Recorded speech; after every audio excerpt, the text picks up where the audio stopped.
And I'm somewhat excited to tell you, I will not narrate this experience, because if I narrate this experience alone, it may take 1.5 hours. Not my experience, and that's why I would not like to narrate it. But yet, the excitement level is such that I can't but spill over the beans, as they say, at least a few sentences, because I heard it only few days ago.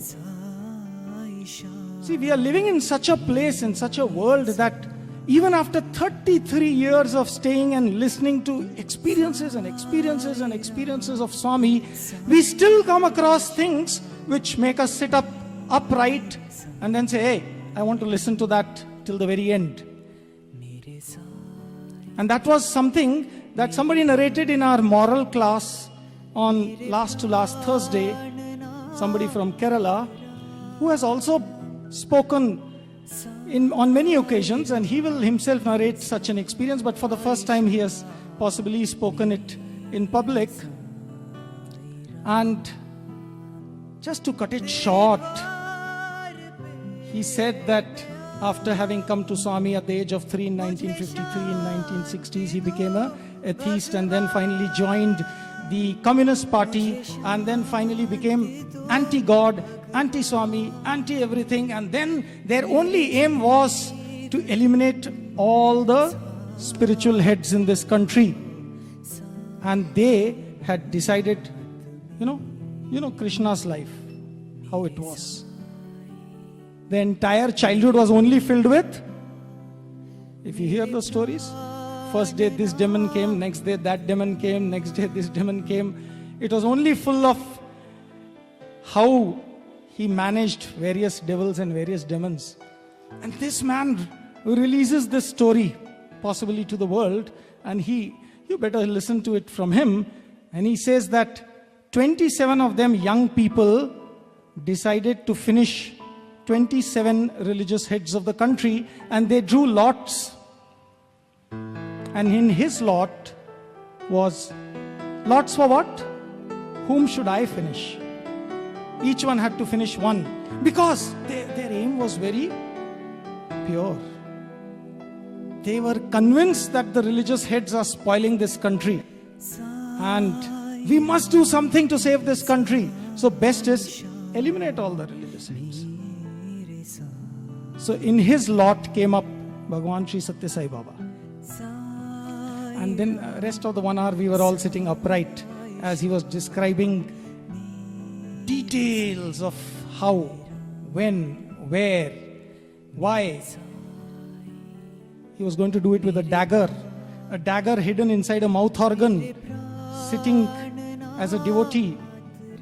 Press a button, the dagger comes out of the mouth organ. And an amazing story, he comes to Parthi, does all kinds of things. Just to cut the story short, at the end of it, he did everything possible. He jumped onto, because he thought Swami is a magician. He consulted PC Sarkar. He consulted everybody just to tackle Sathya Sai Baba. And then he came to Parthi, and he had the opportunity. And at night he jumped onto Swami's terrace, went on into Swami's room, went this side, that side. Of course, he didn't find Swami there, though Swami had slept off there only. And then next day Swami calls him for an interview. So many things happen. He doesn't want to go for an interview, and then in the interview, amazing things happened. And then Swami asked him also, do you believe in God? Very nicely. Swami was talking most lovingly. He got so irritated. So he said, I don't believe in God. There is no God in this world. Swami was silent. Swami was smiling and looking at him. And then after a few seconds of silence, Swami says, 100% correct.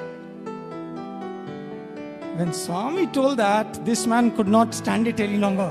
100% correct, and he's cheating everybody. He said, in that case, you are the biggest cheat.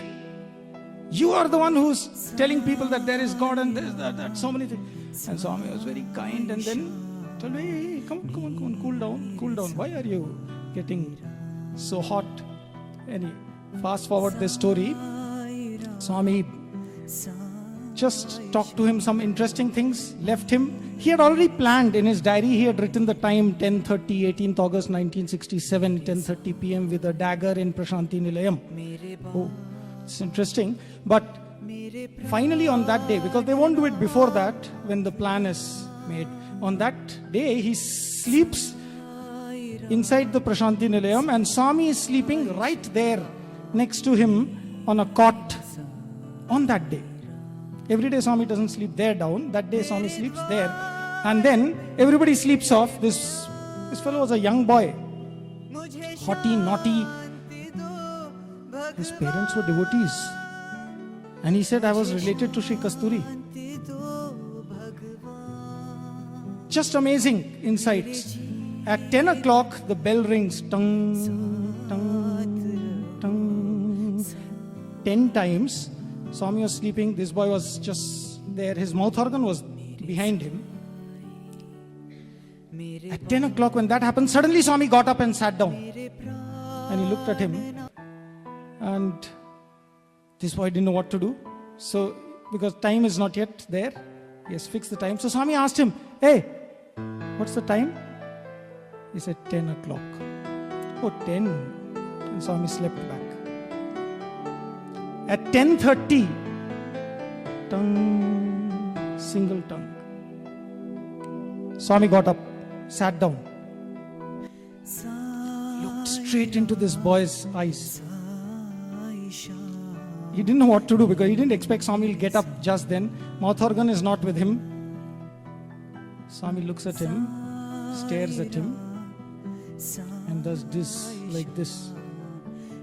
When he did like this, Swami's hand, his mouth organ appeared. And he said, hey, it was my mouth organ. I could recognize it because I had got it made. It is mine. And then Swami looked at it and told, see, kill me. Please kill me. Please kill me. It was silence like this. The boy says, the man, he is now more than 65. He says, all my energy started going out. Till then I was, in spite of all, whatever had happened in the past few days, I am not narrating those fantastic things, but in spite of all those things, I was dead sure of doing that job. And then what did Swami say? Hey, Swami said, see, when you make up your mind and give a promise, it's not good. You must keep it up. Please kill me. Please. And then Swami said, you wrote it in your diary, no? In your diary, 10:30 p.m. Please. See, here, put it on my heart. Swami said, put it on my heart. Press this button, Swami said. That button also he showed.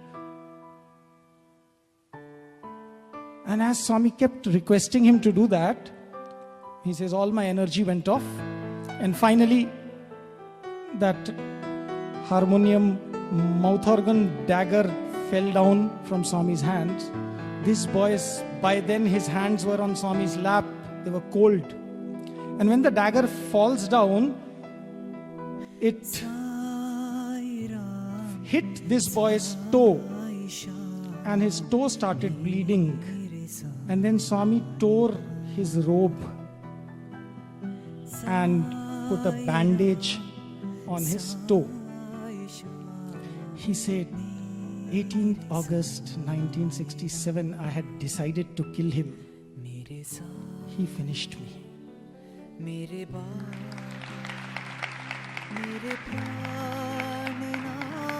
Not only that, he revealed something also amazing, that after that he started doing door duty, as they say, for some time in the 1960s. And he says that Swami told him not to go back. His parents had also come. Swami told him, you don't go back. And what was the effect of his not going back? He says 26 people were killed by the police because they were all involved in all kinds of things. One out of them got saved for whatever reason. God knows the reasons, okay? Who got saved? The one in whose lot came that he needs to do something to Sathya Sai. Sathya Sai had decided to do something to him. We don't know when Swami decides. Forget it. If anybody in the world is just an atheist, it is only one level. Here was a story of not an atheist, but of someone who had crossed the boundaries and experimented on the other extreme. And he says that throughout all this experience, Swami talked to him with so much love. And Swami also told him, you're a very good boy. Why? Because your intention was very nice, Swami. Only thing, it was in the wrong direction. You wanted to do service to your nation. Just imagine, service to nation is such a thing. It can get you right to the feet of God. You wanted to serve your nation. You had a real intention of service, and that is why you were saved. Let's not talk about the rest. Yes, the rest, who knows what their background was. Krishna knows who was to be saved, who had to be saved, which demon had to be transformed, which demon had to be finished. But that's the story. Let's come